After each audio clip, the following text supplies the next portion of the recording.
Hey guys, welcome everyone. कैसे हैं आप सब? बढ़िया बढ़िया होंगे, ऐसे मैं उम्मीद करता हूँ। आज हम जो चैप्टर करने जा रहे हैं अभी, वो बहुत ही सिंपल, बहुत ही बेसिक, बहुत ही ईजी सा छोटू सा टॉपिक है, वाइटल स्टैटिस्टिक्स। वाइटल बोले तो मतलब क्या? वाइटल मतलब इम्पोर्टेंट, कि कुछ इम्पोर्टेंट स्टेट्स जो है वो हम यहाँ पर पढ़ने वाले हैं। सर इम्पोर्टेंट क्या होते हैं? इम्पोर्टेंट, सबसे इम्पोर्टेंट क्या है किसी देश के लिए? तो वो उस देश की पॉपुलेशन। भाई देश जो वो आगे बढ़ाएगा वो कौन बढ़ाएगा? उनकी जो जनसंख्या है, जो जनता है, वो उसको आगे बढ़ाएगी। जो पीछे लेके जाएगी तो भी जनता लेके जाएगी। तो बहुत ज़रूरी है कि उस पॉपुलेशन के बारे में हमारे पास स्टेट्स होने चाहिए। फॉर एग्जांपल, कल को जो है वो सरकार चाहती है कि जो गरीबी रेखा से नीचे, मतलब जिनको 2 टाइम का सही से खाना नहीं मिलता, उनको खाने के लिए कुछ व्यवस्था करनी चाहती है। अगर वो ऐसी व्यवस्था करना चाहती है तो उस केस में उसको क्या चाहिए? उसको चाहिए कि भाई ऐसे कितने लोग हैं। इससे क्या फ़र्क पड़ेगा कि ऐसे कितने लोग हैं जिनके खाने की व्यवस्था सही से नहीं है। तभी वो पता कर पाएगी कि इसमें एस्टिमेटेड खर्चा कितना आएगा और किस तरीके से इनको हम कर सकते हैं। मतलब कि ग्रामीण स्तर पर कितने लोग हैं जिनको ऐसा टाइम पर खाना नहीं मिलता है या ऐसी प्रॉब्लम है, शहरों में कितना है। तो ज़्यादा व्यवस्था करने की ज़रूरत कहाँ है? गाँव के अंदर है या शहरों के अंदर है? गाँव में करेंगे तो कितना खर्चा आएगा, शहर में करेंगे तो कितना आएगा। कोई पर्टिकुलर रीजन जो उसके अंदर कहीं ज़्यादा गरीबी है तो उसके अंदर ज़्यादा खर्चा आएगा, तो उसको किस तरीके से करना है। या कोई भी, लाइक जैसे कोविड आया और उसकी वैक्सीन जो वो इंडिया को मंगवानी, इंपोर्ट करवानी है, तो इंपोर्ट कितनी करवाएं? उसके लिए क्या चाहिए कि इंडिया के डाटा चाहिए। या फिर जैसे कोई पोलियो की खुराक है तो वो अगर लगवानी है तो पोलियो खुराक बड़ों में तो लगती नहीं, छोटे बच्चों में लगती है। तो क्या चाहिए कि छोटे बच्चे भारत के अंदर कितने हैं। या फिर जब बच्चों का जन्म होता है तब आज के टाइम बहुत सारे टीके लगते हैं, तो उनके लिए क्या चाहिए कि कितने बच्चे जो है वो जन्म ले रहे हैं, ताकि उनके हिसाब से उतने टीके जो किए जा सके। क्लियर है? तो ये क्या है? इम्पोर्टेंट डाटा है किसी भी देश का। तो यही कि हमारे लिए क्या है? Vital statistics. बहुत ही सिंपल सा जो है वो कॉन्सेप्ट है। क्या निकालेंगे? जैसे डेथ रेट निकालेंगे, बर्थ रेट निकालेंगे, माइग्रेशन रेट निकालेंगे। तो जैसे डेथ रेट की कितनी डेथ हुई है डिवाइडेड बाय कर देंगे मिड, जो नॉर्मली कितने लोग रहते हैं उसमें से कितने लोगों की डेथ हुई है। मान लीजिए जैसे 1 लाख में से 1,000 की डेथ हुई है, तो 1,000 डिवाइडेड बाय 1 लाख इंटू जो 1,000 डिवाइडेड बाय 1 लाख जो है 1 लाख में से 1,000 जो है उनकी डेथ हुई है। तो इस तरीके से हम कैलकुलेट करेंगे डेथ रेट, बर्थ रेट, या फिर नेट माइग्रेशन रेट कि इंडिया के अंदर कितने आए हैं, कितने इंडिया से गए हैं, इमिग्रेशन, एमिग्रेशन वगैरह वगैरह। इनसे रिलेटेड जो वो डाटा कैलकुलेट करेंगे और उनको किस तरीके से कैलकुलेट किया जाता है वो सिंपल सा तरीका है। और इसके क्या यूज होते हैं, और इसके अलावा इस चैप्टर में क्या है, और इसके अलावा इस चैप्टर के अंदर है लाइफ टेबल। लाइफ टेबल क्या होता है कि भारत के अंदर जैसे हम अगर लाइफ टेबल बनाएंगे तो उस केस के अंदर हम क्या देखेंगे कि भारत के अंदर औसतन एक आदमी कितने साल जीता है। अब इससे क्या, इसका कहाँ यूज होगा? जैसे लाइफ टेबल का, जैसे इंश्योरेंस कंपनी है, उसको अपना इंश्योरेंस बेचना है, तो वो क्या करता है कुछ लिमिटेड टाइम के लिए, जैसे उसने कहा कि भाई आप जब तक जियोगे तब तक हम आपको मंथली इतना पैसा देंगे। तो अब उनको तो हर महीने पैसा देना पड़ रहा है, तो उनको तो पता होना चाहिए कि आदमी कितने टाइम जिएगा। और क्या कोई ऐसा है जो बता पाए सच सच कि भाई मैं इतने टाइम में जो जी पाऊँगा? कुछ बुद्ध पुरुषों को छोड़ दे तो बाकी मेरे हिसाब से कोई मृत्यु के बारे में नहीं जान पाए। तो लेकिन हम अप्रोक्सीमेट तो निकाल सकते हैं।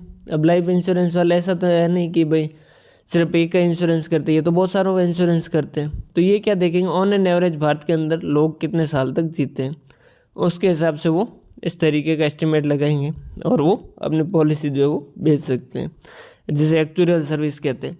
वहाँ पर काम आएगी लाइफ टेबल।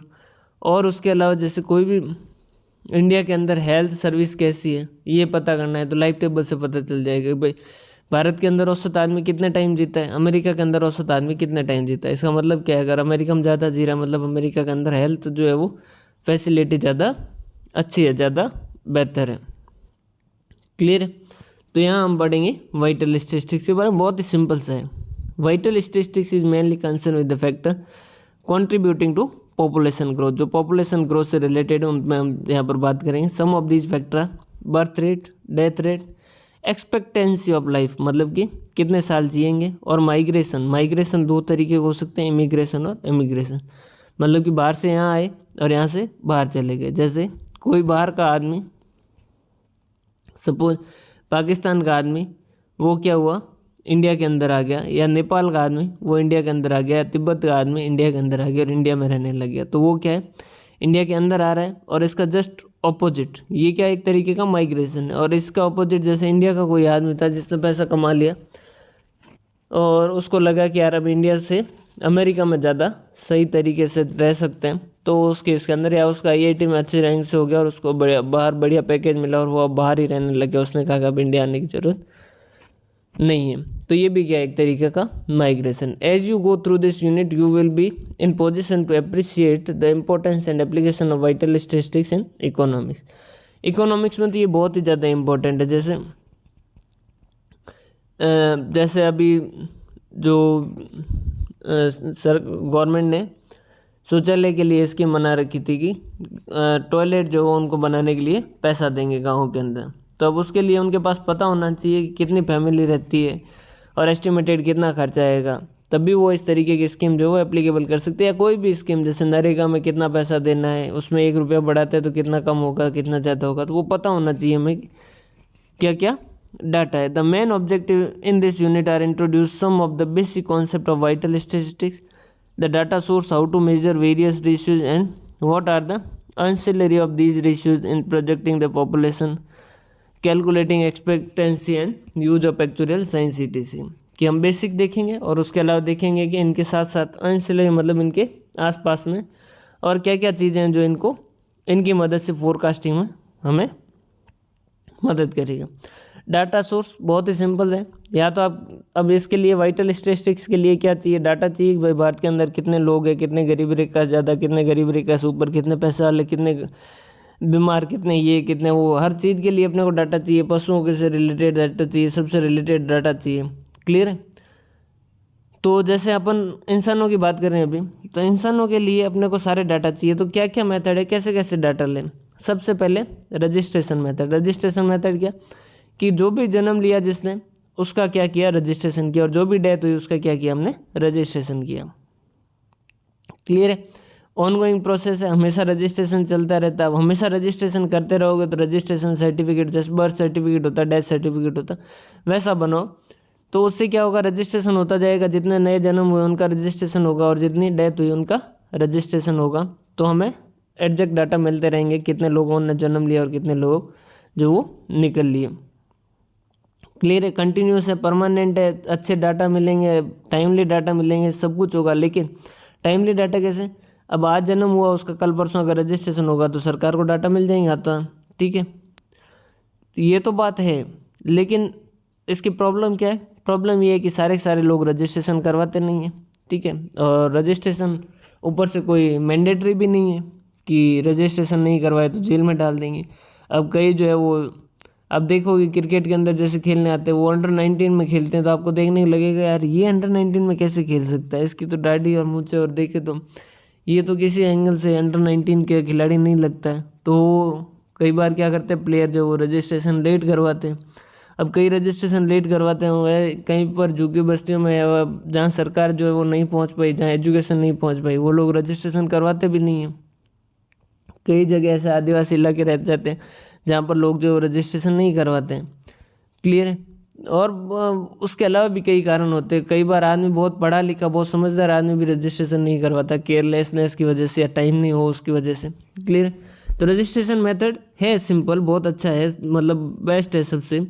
थोड़ा एक्सपेंसिव है लेकिन इसमें सारे लोग रजिस्ट्रेशन नहीं करवाते, ये इसकी प्रॉब्लम है। सेकेंड क्या है, सेंसस। सेंसस मतलब जनगणना। हम क्या करें, जैसे भारत के अंदर जनगणना होती है हर 10 साल में होती है। 2001 में हुई, 2011 में हुई, 2021 में हुई, मतलब होगी, हुई है या नहीं हुई है मुझे एग्जैक्ट पता नहीं, ठीक है। 2011, उससे पहले 1991 के अंदर हुई, 1981, 1971, ऐसा हर 10-10 साल से क्या होती है, जनगणना होती है। अब जनगणना में क्या होता है, सरकार जो वो अपने जो एम्प्लॉय होते हैं उनको अपॉइंट करती है, उनको कहती है भाई घर घर जाओ और जाके उनसे पूछो कि क्या आपके घर में कितने रहते हैं, क्या चीज़ है वगैरह वगैरह, शादी हो गई या नहीं हो गई, क्या पढ़ाई की, क्या बिजनेस करते हो वगैरह वगैरह, सब उनसे इन्फॉर्मेशन लो, उनको लिखो और उसके हिसाब से फिर वो जनगणना के हिसाब से वो कैलकुलेट करते हैं कि कितने लोग हैं टोटल, कितने पढ़े हुए हैं, उनकी लैंग्वेज क्या है, वो कौन सी भाषा बोलते हैं वगैरह वगैरह, सब कुछ जो है वो जनगणना के अंदर डाटा कलेक्ट किया जाता है। तो इस तरीके से भी हम डाटा कलेक्ट कर सकते हैं, लेकिन इसमें भी प्रॉब्लम होती है। पहली बात तो जनगणना के अंदर जैसे जिस एम्प्लॉय को भेजा, वो एम्प्लॉय आलसी, उसने बैठे बैठे क्या किया, गांव के अंदर पूरे में जाके उसे घूम घूम के करना था। उसने कहा कि घूम घूम के कौन करेगा और कौन वापस चेक करने जाएगा, कोई चेक करने तो वापस वैसे ही नहीं जाने वाला। तो वो बैठा और उसने अपने हिसाब से मन से ही डाटा लिख दी, या फिर वो घर पे गया किसी के, और जिनके घर पे गया उन्होंने क्या किया, डाटा सही नहीं दिया।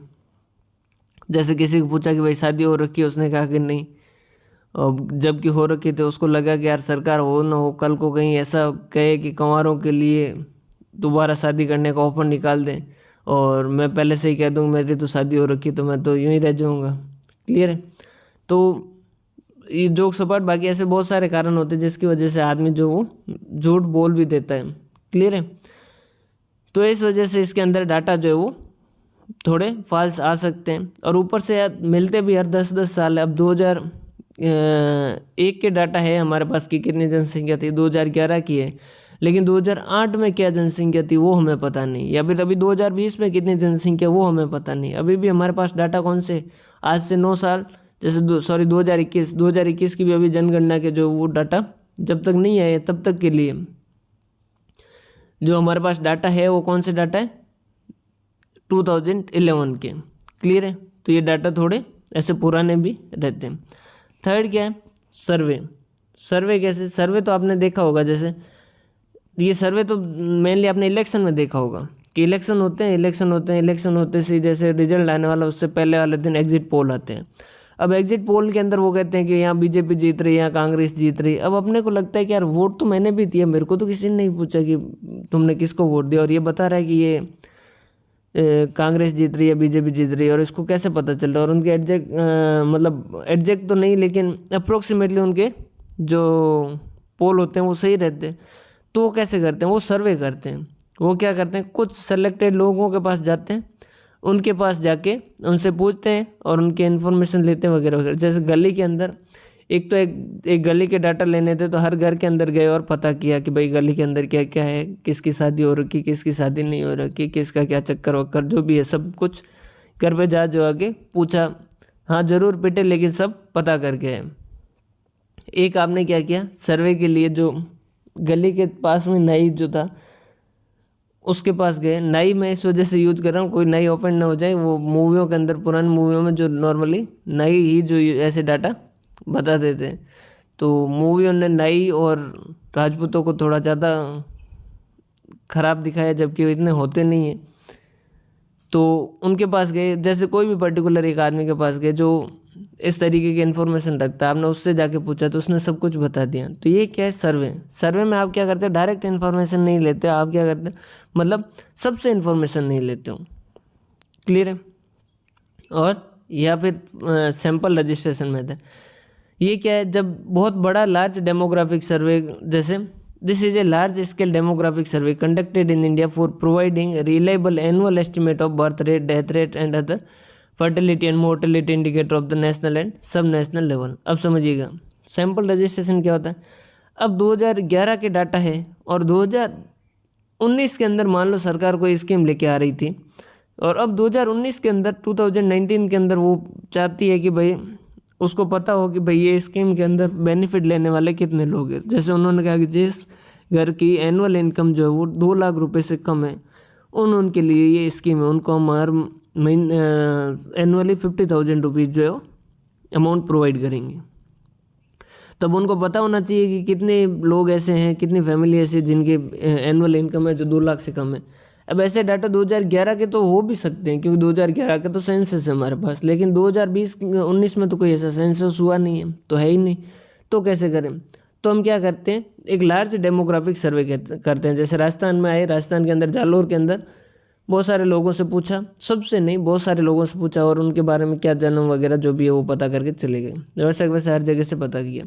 The field investigation consist of continuous enumeration of birth and death by resident part time एनुमरेटर।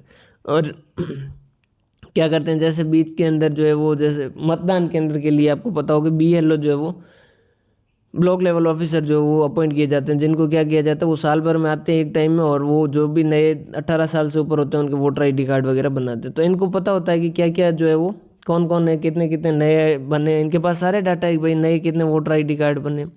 तो ऐसे कुछ एनुमरेटर होते हैं, कुछ लोग होते हैं जिनसे हम इस तरीके का डाटा ले सकते हैं। जनरली ये teacher followed by independent survey every 6 month by official. Normal जैसे टीचर से करवाते हैं, BLO ये ब्लॉक लेवल ऑफिसर वगैरह टीचर ही होते हैं।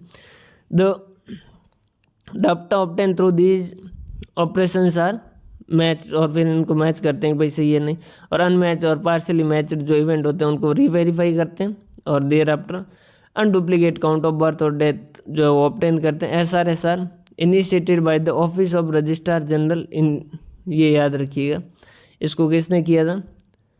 Registrar general India on pilot basis पे किया था। कब? 1964-65। पायलट बेसिस पे क्या होता है, जैसे आप कोई मोबाइल बना रहे हैं तो पहले पूरा मोबाइल नहीं बनाते, मोबाइल का खाका बना के उसके अंदर चेक करते हैं कि सही है या नहीं, फिर उसका प्रोडक्शन शुरू करते हैं, तो वो पायलट बेसिस होता है। It become fully operational during 1969 और 70। ये 69-70 में वापस पूरा अच्छे तरीके से काम हुआ था 3700 सैंपल यूनिट के साथ, और thereafter sample size has been periodically increase, और सैंपल साइज फिर पीरियडिकली इंक्रीज हुई। The frame was recently updated based on the 1991 census data. Clear? Usages of vital statistics बहुत ईजी सा है कि क्या क्या काम आते हैं। तो वाइटल स्टैटिस्टिक्स हमें हेल्प करता है कि understanding how the population profile country और रीजन ऑफ कंट्री चेंजिंग, कैसी पॉपुलेशन है जो इंक्रीज हो रही है। जैसे भारत का देख के पता चल रहा है कि भाई भयंकर हालत ख़राब होने वाली है, आज के से 15-20 साल बाद तो हो सकता है कि भारत के अंदर पैर देने की भी जगह न बचे, इस तरीके से पॉपुलेशन इंक्रीज करने में लगे हुए हैं। तो ये हमें पता चल जाता है कि भाई किस तरीके की पॉपुलेशन जा रही है। The profile of the population is terms of the age, sex, religion, birth, death, migration, marriage, ETC सब के बारे में पता चलता है। कितने लोग शादीशुदा है, कितने लोग कुंवारे हैं, सेक्स रेशियो क्या है, जिससे पता चल जाता है कि आगे आने वाले टाइम के अंदर कितने लोग हैं जो कुंवारे रहने वाले हैं वगैरह सब कुछ। These statistics help us in predicting the future population structure of country और रीजन, जिससे हम ये भी पता कर सकते हैं कि आगे क्या सिचुएशन है जो होने वाली है। The estimation of population trend and projection help the policy planner, इससे हम पॉलिसी प्लानर को मदद मिलेगी। ये तो अपन शुरू से बात करते ही आ रहे हैं। पॉलिसी प्लानर जो उसको पता रहेगा कि भाई क्या क्या चीज़ें होगी, मतलब जैसे कि ये जो अगर स्कीम लेके आते हैं तो इसमें कितने पैसों का खर्च होगा वगैरह सब कुछ, बेटर प्लानिंग वगैरह के लिए ये काम आते हैं। उसके बाद में the mortality statistics help us to improve the health condition. Mortality मतलब कि आगे आएगा मोर्टेलिटी रेट वगैरह आएगा, जैसे इसमें हम जो है पता करते हैं कि भाई कितने लोग बीमार है, कितने लोग बीमार नहीं है, कितने लोगों को बीमारों की वजह से डेथ हुई वगैरह सब कुछ जो वो पता रहता है। तो यहाँ पर जो है वो इसकी वजह से हम, अगर हमारे पास ये डाटा होंगे तो हम ये जो है वो पता कर पाएंगे कि भाई जैसे कितने बच्चे जो है वो जिन्होंने जन्म लेते जिनकी डेथ हो गई। तो अगर ये हमें डाटा पता होंगे तो हम पता कर सकते हैं भाई जन्म होते से ही कौन कौन सी बीमारी होती है, तो उनके कौन कौन से टीके जो क्या वो जब पेट के अंदर हो तभी भी लगाए जा सकते हैं, कि अगर ऐसे लगाए जा सकते हैं तो हमें वो तभी लगाए जाने चाहिए। Communicate disease health authority to improve the sanitary condition और the area affected to improve the medical facility. जैसे अभी आपको पता हो तो राजस्थान के अंदर एक स्कीम चली, बेबी पिंक था या बेबी ब्लू ऐसा कुछ नाम से स्कीम चली, जिसके अंदर बच्चा जब जैसे ही पैदा होता है तो वो लड़की होती है तो उसे पिंक कलर के जो वो सैनिटरी नैपकिन वगैरह सारे कुछ जो प्रोवाइड करते ताकि वो हाइजीन रहे और उनकी डेथ ना हो। अब ये वो इन्होंने ये स्कीम कैसे लेके आए, उनको क्या माता आई कि पता चला कि भाई सैनिटरी देना चाहिए, इससे फ़ायदा होगा या नुकसान होगा। उनके पास डाटा है कि भाई हाँ जो छोटे बच्चे हैं उनकी हाइजीनिक प्रॉब्लम की वजह से, मतलब कि गंदगी की वजह से वो उनकी डेथ हो जाती है, क्योंकि छोटे बच्चे उनके पास कीटाणु वगैरह आसानी से लग जाते हैं। तो उनके लिए ये इस तरीके से नैपकिन वगैरह हो, अगर सही तरीके से मेडिकली मेडिकली तो हो, तो वो उनकी प्रॉब्लम ये कम आएगी। क्लियर।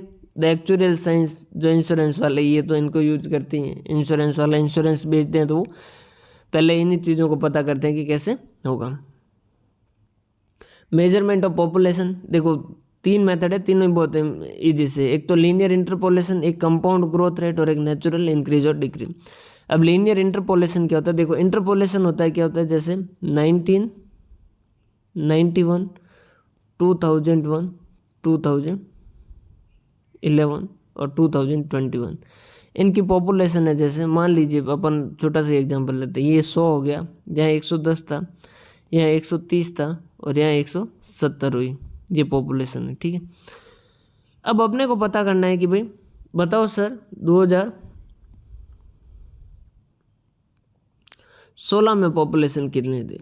तो अपन क्या कर सकते हैं, एक इंटरपोलेशन मतलब कि सीरीज में 2 के बीच की वैल्यू कैलकुलेट करना, और एक्स्ट्रापोलेशन मतलब इससे आगे की अगर वैल्यू कैलकुलेट करनी है तो एक्स्ट्रापोलेशन। तो कैसे कर सकते हैं कि भाई देखो ये है 2011, कितना है 130, ये है 2021, कितना है 170, यहाँ कितने साल बढ़े 10 साल, यहाँ कितने साल बढ़े, कितने बड़ी एज पॉपुलेशन 40। तो अपने को पता है चूँकि 10 वर्षों में पॉपुलेशन बढ़ती है 40, इस वजह से एक वर्ष में बढ़ेगी 40 डिवाइडेड बाई 10।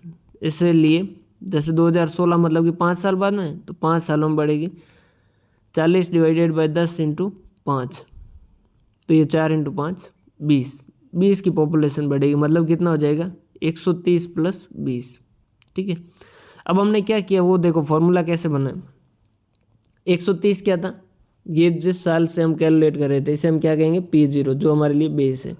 ये क्या हो गया 130 प्लस n क्या है, n है कि भाई जहाँ से जो बेस ईयर है वहाँ से किस साल तक जाना उसका गैप है। n is the number of year between the given year and the previous census year. मतलब कि 2016 जो गिवन जहाँ का कैलकुलेट करना उससे प्रीवियस ईयर का कितना था 5। n क्या है, इन दो के बीच का डिफरेंस जो कितना है 10। मतलब n क्या है, number of year between 2 census period into P1 कितना है, P1 कितना है भाई P1 मतलब कि 2021 में कितना है 170 माइनस P0 कितना है 130। तो आपने क्या किया 130 प्लस 5 डिवाइडेड बाई 10 इंटू 40। यहाँ भी यही किया था, 10 डिवाइड में था, मल्टीप्लाई बाय ऊपर में 40 और 5 था। तो ये है लीनियर इंटरपोलेशन मेथड। इस तरीके से समझ के भी कर सकते हैं और इस तरीके से फॉर्मूला पूछे तो फॉर्मूला भी कर सकते हैं। दूसरा है compound growth rate. Compound growth rate का कॉन्सेप्ट क्या है, ये क्या कहता है कि भाई पॉपुलेशन जैसे 1000 से 2001 के अंदर 1000 थी और 2011 के अंदर मान लीजिए पॉपुलेशन जो 1200 हो गई, तो 2011 से लेके 2021 तक पॉपुलेशन इंक्रीज करने के लिए कितने लोग लगे हुए हैं 1200। पहले कितने लोग लगे हुए थे 1000। तो ये क्या कहता है कि यहाँ पर कंपाउंडिंग लगाना ज़्यादा सही है सिंपल लगाने से। सिंपल का मतलब तो क्या होता है कि 1000 लोग ही लगे होते पॉपुलेशन बढ़ाने के, लेकिन क्योंकि अब 1200 हो गए तो 1200 ही लगे हुए पॉपुलेशन को बढ़ाने में। क्लियर है। तो यहाँ अगर बात करें कंपाउंड ग्रोथ रेट के अंदर, तो कंपाउंड ग्रोथ रेट क्या है, मिश्र धन बराबर क्या होता है, जो फॉर्मूला है वही लगा रखा है। मिश्र धन बराबर मूलधन गुणा 1 प्लस ब्याज की घात समय। ठीक है। PT is equal to P0, ये मूलधन into 1 plus R to the power T। इस तरीके से तो जैसे गांव में अपने कहावत भी होती है कि मूल ब्याज ज़्यादा अगर हो लागे चौको लागे, मतलब क्या मूलधन से जो ब्याज जो चौका लगता है। या फिर इसको अल्टरनेटिव यूँ भी कहते हैं कि भाई दादे को हमेशा पोता जो वो ज़्यादा प्यारा लगता है। क्यों? क्योंकि पोता जो है वो उसका ब्याज है, जो बेटा है उनका, मतलब बीच में जो पिताजी है वो तो क्या है मूलधन है, बेटा जो है वो ब्याज। तो पोता जो है वो ब्याज है। तो ब्याज हमेशा प्यारा लगे, मतलब ब्याज हमेशा चौको लगे, मतलब कि पोता हमेशा ज़्यादा प्यारा लगता है। तो उसी के हिसाब से ये कंपाउंड ग्रोथ रेट क्या कहता है कि मिश्र धन बराबर मूलधन इंटू 1+r⁻t। इस तरीके से फॉर्मूला लगा के आप किसी भी साल के जो वो डाटा कैलकुलेट कर सकते हो। क्लियर। नेचुरल इंक्रीज और नेट माइग्रेशन। नेचुरल इंक्रीज मतलब क्या है? नेचुरल इंक्रीज मतलब कि कितने जन्म में उसमें से कितने की डेथ हुई वो हटा दो, तो ये क्या है? नेचुरल इंक्रीज, प्राकृतिक जो बढ़ोतरी हुई है। एक नेट माइग्रेशन मतलब कि देखो, नेट माइग्रेशन का जस्ट माइग्रेशन का मतलब क्या होगा कि कितने लोग आए और उसमें से कितने लोग गए। जो लोग आए उनको क्या कहते हैं? इमिग्रेशन। जो आए उनको क्या कहते हैं? इमिग्रेशन। और जो गए उनको क्या कहते हैं? एमिग्रेशन। तो जो आए, total person immigrated minus total person emigrated. जो आए उनमें से जो चले गए। जैसे भारत के अंदर आए 3,000 लोग और बाहर से गए 100 लोग, तो नेट भारत के अंदर कितनी जनसंख्या बढ़ गई? 2900 की जनसंख्या बढ़ गई। भारत के अंदर जन्मे 3,000 लोग और चले गए 1500, तो 1500 का नेचुरल इंक्रीज हुआ। टोटल इंक्रीज पूछ ले तो 1500 का नेचुरल इंक्रीज और 2900 का ये इंक्रीज, टोटल कितना हो गया? 9 10 10 और 4 14, हासिल की 1 2 3 और 4, ये 4400 का टोटल इंक्रीज। क्लियर है। अब वाइटल रेट क्या है? बहुत सिंपल सा है। देखो, बर्थ रेट कैलकुलेट करना है। क्या करोगे? Birth rate. अब देखो, बर्थ रेट ये 100 में नहीं होता है नॉर्मली। आप अभी तक परसेंटेज देख रहे थे। 100 में किस वजह से नहीं होता है? क्योंकि 100 में जैसे बच्चे का जन्म हुआ 1 का, या 100 में बच्चे का जन्म हुआ आधे का, तो ये परसेंट, ये फिर पॉइंटों में आ जाता है। तो उन्होंने कहा कि बर्थ रेट वगैरह क्या करो, बर्थ रेट, सेक्स रेट, ये जो भी है मेल फीमेल का, ये सारे के सारे क्या करोगे? ये 1000 के हिसाब से देखोगे कि 933 जो है वो आपकी सेक्स रेट है। इसका मतलब क्या है कि 1000 जो अगर लड़के हैं तो उस पर 933 लड़के हैं। समझ पा रहे हैं बात? तो ये इस तरीके से, ये 100 पे नहीं होते, ये 1000 पे होते। बाकी सिर्फ नाम पढ़ना, आपको सीधा समझ आ जाएगा। बर्थ रेट का मतलब क्या है कि कितने जन्मे भाई, बर्थ डिवाइडेड बाय एवरेज। कि भाई जैसे पहले शुरुआत के अंदर 800 थे, फिर जो है वो 1400 हो गए, तो एवरेज कितने थे? 800 और 1400, मतलब कि 800 900 1000 1100 1200, 1400 से हो गए 2200, मतलब 1100। क्लियर है। 1100 हुए। अब 1100 में से मान लीजिए इसमें जन्म जो है वो हुए थे 800 का और डेथ हो गई थी 200 की। ठीक है, तो 800 और 800 1600 माइनस 200 1400। क्लियर है। अब पूछे कि बर्थ रेट क्या है, तो जन्म कितने ने लिए? 800 ने। कितनों पे? 800 पे नहीं ना, 1400 पे, 1100 पे, एवरेज पे। ठीक है, ये तो गई बर्थ रेट। डेथ रेट पूछे तो कि 200 गए कितने पे? 1100 पे। अगर कहें नेचुरल इंक्रीज कितना हुआ, तो कि 800 तो जन्म लिए, 200 चले गए, 600 का इंक्रीज हुआ कितने पे? 1100 पे। नेट माइग्रेशन का अगर बात करें तो नेट माइग्रेशन क्या हुआ? इमिग्रेशन आए कितने, उसमें से इमिग्रेशन गए कितने, डिवाइडेड बाय एवरेज जो भी है वो ले लो, एनुअल मिड ईयर पॉपुलेशन। और rate of total increase, total increase क्या होगा? बर्थ प्लस इमिग्रेशन, जन्म लिए और बाहर से आके रहने लगे, माइनस इमिग्रेशन जो यहाँ से चले गए और जिनकी डेथ हो गई, डिवाइडेड बाय कर दो एवरेज। या फिर क्या कर दो? Natural increase plus net migration, ये टोटल इंक्रीज हो गया, divided by average into 100। Infant mortality, infant मतलब शिशु। शिशु जो है उनकी मोर्टेलिटी मतलब कि उनके जीवन जो है वो रहने के चांसेस कितने? शिशुओं के अंदर सबसे ज़्यादा खतरा जो रहता है, शिशु के अंदर जो है वो डेथ होने का रहता है। बाद में तो फिर उसके अंदर क्या होता है, इम्यूनिटी वगैरह सब डेवलप हो जाती है। तो साल पर जो वो हमेशा क्रिटिकल ये टाइम रहता है जिसके अंदर जो वो बच्चे की डेथ होने के चांसेस सबसे ज़्यादा रहते हैं। तो इन्फेंट मोर्टेलिटी, शिशु के जो मृत्यु दर है वो कैसे कैलकुलेट करते हैं कि एनुअल इन्फेंट मौत, जो शिशु है उनकी कितने लोगों की मृत्यु हुई है।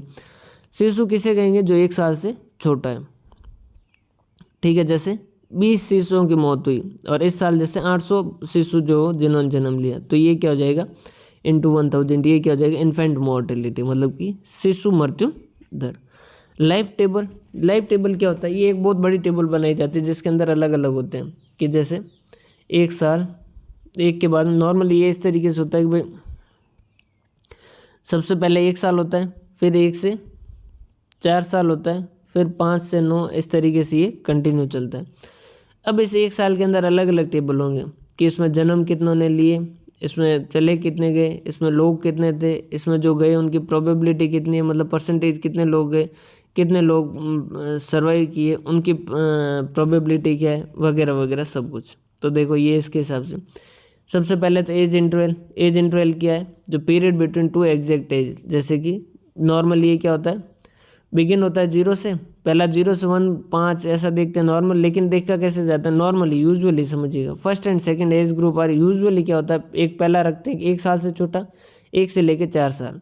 फिर उसके बाद में 5 से 9, 10 से 14, 15 से 19, 95 टू 99, ये इस तरीके से। फिर आगे 5-5 साल के गैप से चलाते हैं। पहले साल 1 साल का, फिर 3 साल का, फिर आगे 5-5 साल का, 5 से 6, 7, 8 और 9, सॉरी 4-4 साल का, ठीक है। फिर है width of age interval. Width of age interval कितना, जैसे 0 से 1 साल कितने की विद हो गई, 1 साल की, ठीक है। 1 से लेके 4 साल मतलब 3 साल की विद, और 5 से लेके 9 साल मतलब विद मतलब चौड़ाई कितना हो गया, 4 साल का। क्लियर है। तो ये क्या होता है, फर्स्ट वैल्यू जो होती है वो 1 होती है, उसके बाद में सेकंड जो होती है वो 4 होती है। 1 से लेके 4 मतलब अच्छा 1 साल जो जिंदा रहा, 2 साल जिंदा रहा, तीसरा साल भी जिंदा रहा और चौथे साल भी जिंदा रहा, सॉरी 4 है ना, 1, 4 और उसके बाद में 5। 5 से 9 मतलब कि 5वें साल, 6ठे साल, 7वें साल, 8वें साल और 9वें साल। अब रीजन क्या है, देखो टेबल ऐसे लिखी 1 से 4 और 5 से 9, मतलब ये क्या है, एक्सक्लूसिव है। एक्सक्लूसिव मतलब कि सॉरी इंक्लूसिव मतलब कि ये क्या है, 5 भी इसी में, 5 से 9 मतलब कि 5 भी इसी लाइन में और 9 भी इसी लाइन में, ठीक है। क्योंकि आगे वाला क्या है 10 से 14, एक होता है इसकी जगह 1 से 5, 5 से 9। तो उसमें क्या होता है, एक के अंदर 5 अब दोनों जगह लिखा हुआ है, तो दोनों जगह लिखा हुआ लेकिन गिना एक में ही जाता है, जबकि ये ऐसे लिखा है। और ये यूजुअली है, मतलब इसको भी याद नहीं करो तो भी चलेगा, क्योंकि नॉर्मली ऐसा किया जाता है, कोई फिक्स रूल नहीं है। अब इसमें क्या क्या लिखेंगे, डेथ रिकॉर्डेड कि भाई 0 से 1 में कितनी डेथ हुई फिर उसके बाद में number of person in age interval, 0 से 1 साल वाले कितने लोग हैं। फिर सेपरेशन फैक्टर, इसमें से कितने लोग हैं जो हमसे अलग हो गए। The represent average number of year lived by those who die between x2 x1, जैसे 1 से लेके 4 के बीच में जो हमें छोड़ के चले गए वो कितने लोग हैं। उसके बाद में सेंट्रल मोर्टेलिटी। सेंट्रल मोर्टेलिटी क्या है, this column result by dividing the number of, कितने लोगों की डेथ हुई है, जैसे 50 लोगों की डेथ हुई है और इसमें 5000 लोग थे, तो मतलब कि कितने परसेंट हो गया, 1% जो वो हमारी क्या होगी, लोग जो हमें छोड़ के चले गए, ये सेंट्रल मोर्टेलिटी होगी। Probability of dying between the x2 x1 plus n, कि जैसे 1 से 4 है तो 1 से लेके 4 के बीच में जो कितने लोग मरे उनकी प्रोबेबिलिटी कितनी थी, मतलब कि जैसे टोटल जो जनसंख्या थी उसके हिसाब से हम देखेंगे, ये फॉर्मूला लगा के कैलकुलेट करेंगे। फॉर्मूला एक बार देख लीजिएगा, बाकी इतना फॉर्मूला कम पूछा जाता है। लेकिन अब जैसे कोई स्टूडेंट पूछेगा कि सर अब आप क्या ये गारंटी लेके गीता की कसम खा के कह सकते हैं कि ये नहीं आएगा, ऐसा नहीं है। देखो कुछ चीज़ें देखनी पड़ती है कि भाई आप जो चीज़ें पढ़ रहे हैं उसके लिए उतना इम्पोर्टेंस है या नहीं है, क्योंकि जब जैसे किसी ने सब कुछ पढ़ रखा है अब उसके पास फिर भी कुछ पढ़ने को नहीं है, तो वो ऐसी चीज़ें पढ़े तो समझ आता है। लेकिन जब आप पढ़ रहे हैं और आपके पास टाइम लिमिटेड हो तो आपको उन चीज़ों को ज़्यादा पढ़ना चाहिए जो ज़्यादा आपके लिए इम्पोर्टेंट है। क्लियर है। इसकी जगह रिग्रेशन का फॉर्मूले के आने के चांसेस ज़्यादा है, बहुत ज़्यादा है, और इसके चांसेस बहुत कम है। लेकिन इसका मतलब ये नहीं कि आ नहीं सकता, वो एग्जामिनर के मूड पे होता है, तो ऐसा कोई गारंटी नहीं ले सकता है। सर्वाइवर टू एग्जैक्ट एज 02 है, अच्छा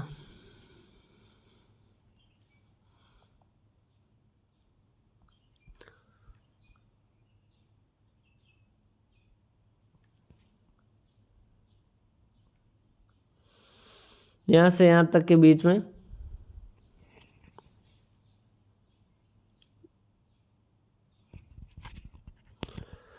ये कॉलम क्या करेगा, indicate the number of person living the age x2 xn in, जो शुरुआत के अंदर थे ये सारे किए जाएंगे। देखो एक ध्यान रखिएगा, ये लाइव टेबल जो है वो कितने पे होती है, ये 1000 पे नहीं होती, ये 1 लाख पे होती है। बाकी सारे डाटा जो वो 1000 पे थे, लेकिन ये 1 लाख पे होगी।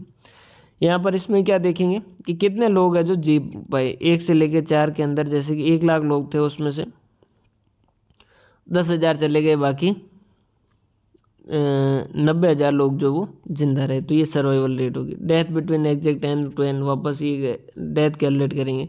Number of year lived in जो टोटल 1 लाख का जो जत्था था उसमें से बर्थ हुई, उसमें से कितने लोग हैं जो जीवित है, उसके हिसाब से पता करेंगे। फिर total year lived after exact as, जो ये जो है इससे आगे कितने साल और आगे जो है वो चले।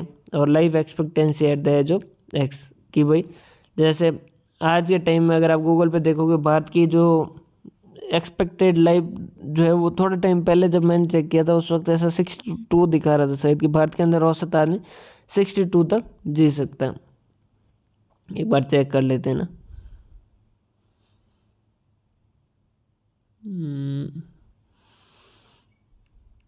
लाइफ एक्सपेक्टेंसी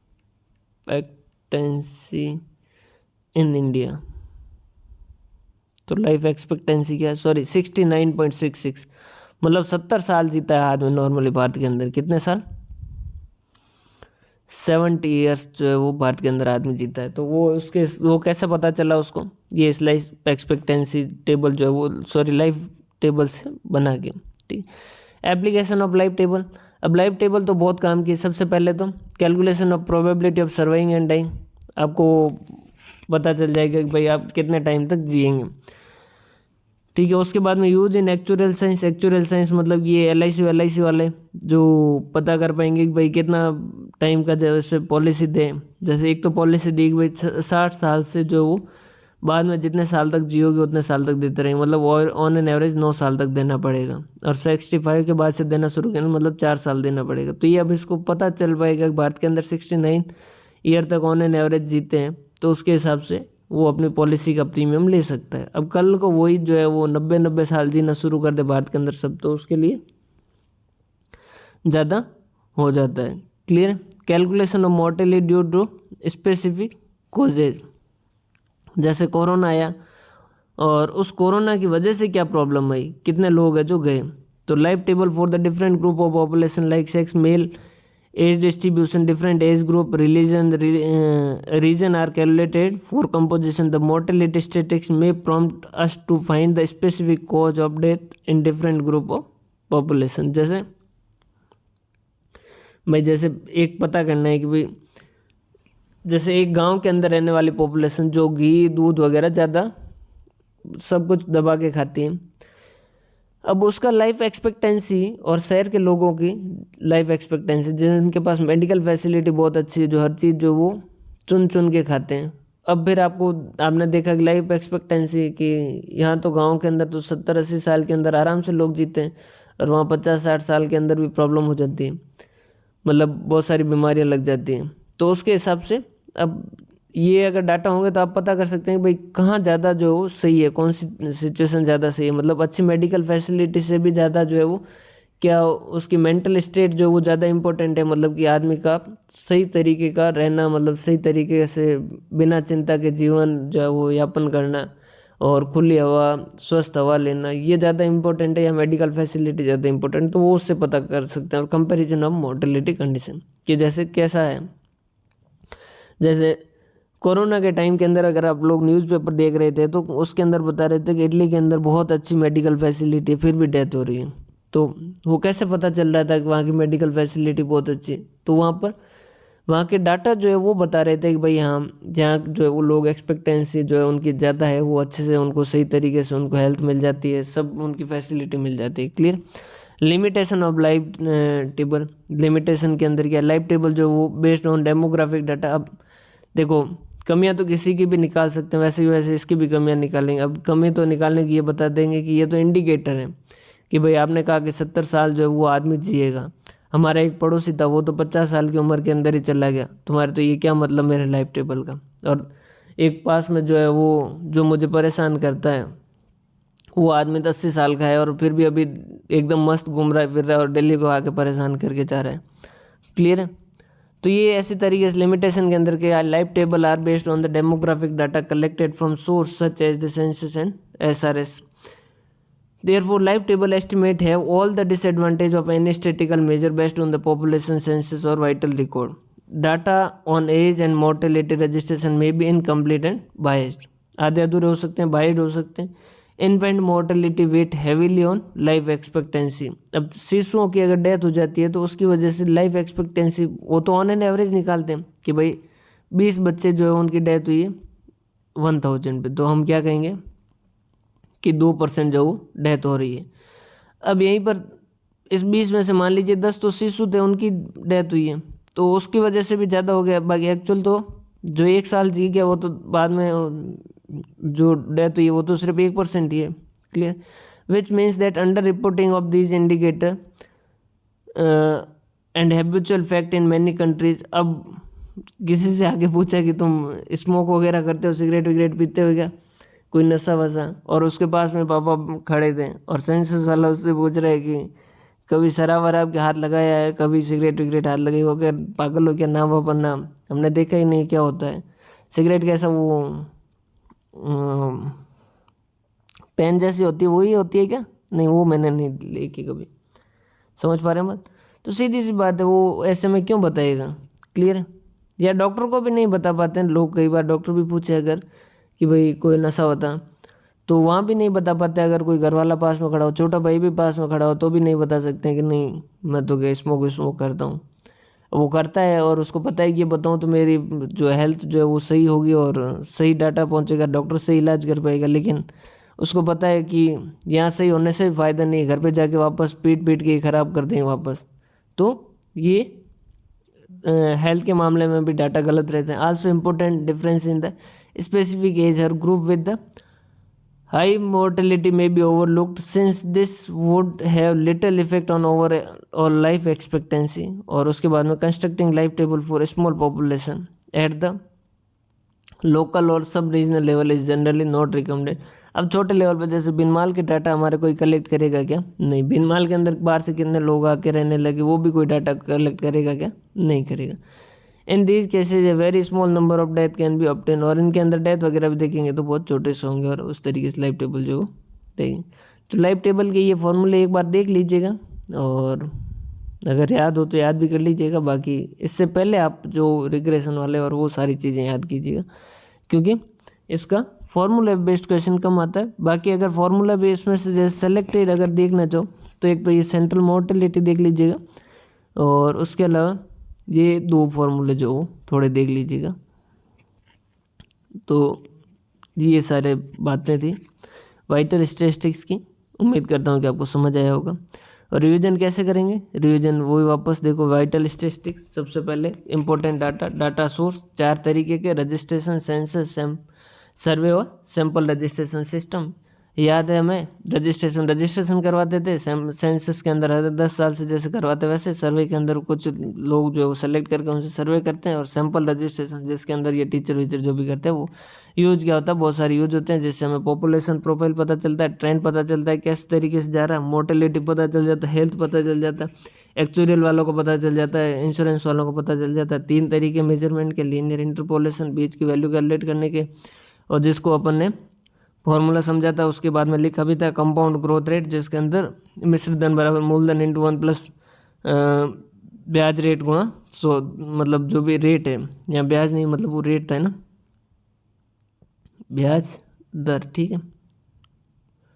और ये दर इसका घात समय, और या फिर जो P T is equal to P0 into 1 plus R⁻T, ये कंपाउंड रेट हो गया। फिर अलग अलग मेथड पढ़े थे, natural increase, birth minus death, net migration मतलब immigration minus emigration, vital rate जो बर्थ रेट थी तो birth divided by average, death मतलब कि डेथ डिवाइडेड बाय एवरेज, और natural increase birth minus death divided by average, migration immigration minus emigration divided by average, और total increase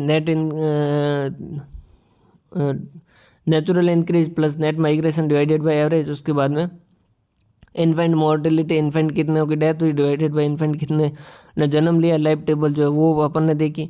और उसके बाद में हमने देखा कि इसको यूज कहाँ कहाँ करते हैं, कि प्रोबेबिलिटी पता चल जाती है, एक्चुअल के अंदर पता चल जाता है, मोर्टेलिटी कोई स्पेसिफिक कॉज के हिसाब से हो तो पता चल जाता, और मोर्टेलिटी कंडीशन, हेल्थ कंडीशन वगैरह पता चल जाती है। लिमिटेशन ये हमारी एक तरीके की एक्सपेक्टेंसी 100% ऐसा हो जरूरी नहीं है, और छोटे लेवल पे करना पॉसिबल नहीं है, और ये हमेशा इनकम्प्लीट और बायस डाटा से होते हैं, क्योंकि पूरे डाटा कैलकुलेट करने मुश्किल होते हैं। बस इतना सा चैप्टर है, तो ये रिवीजन जरूर करें, समझे, ये बहुत इंपॉर्टेंट है, ये आपको कॉन्फिडेंस देगा। बहुत बहुत धन्यवाद। हंसते रहे, मुस्कुराते रहे, पढ़ते रहे।